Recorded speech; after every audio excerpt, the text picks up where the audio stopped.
आप कैसे पढ़ते थे? आप मुझे, चलिए बाकी चीजें हम छोड़ते हैं, आप मुझे बताइए आपका डे शेड्यूल क्या था? सुबह से लेकर रात तक आप अपना किस तरह का स्टडी मेथड फॉलो करते थे?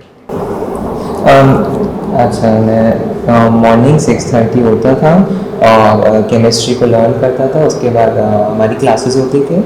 उसके बाद ऑब्वियसली रिफ़्रेश होके फिर थोड़ा सा मूड लाइट करने के बाद अपनी सेल्फ स्टडी स्टार्ट कर देते थे। सेल्फ स्टडी होमवर्क को स्टार्ट कर देते थे। करीब 6 to 7 आवर्स में देता था सेल्फ स्टडी और होमवर्क का।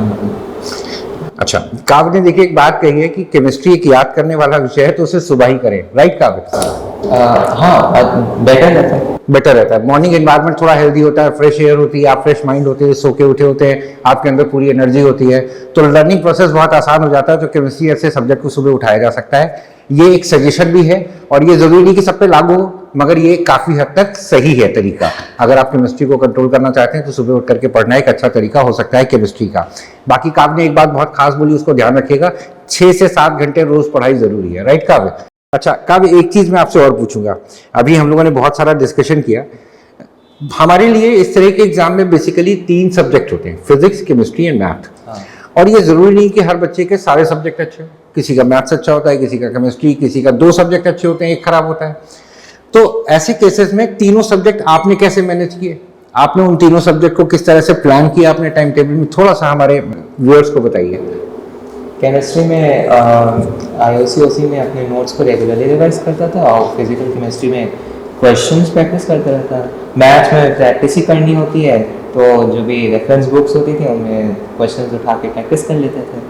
और फिजिक्स में नोट्स और क्वेश्चंस की प्रैक्टिस दोनों की रिक्वायरमेंट होती थी, तो उसको उन दोनों को बैलेंस करके लेके चलते थे। ओके। और जो मैथ, फिजिक्स, केमिस्ट्री है, इसमें क्या कुछ टाइम ड्यूरेशन आपने सेट कर रखा था? कैसे कैसे कितना समय किस सब्जेक्ट को देना है?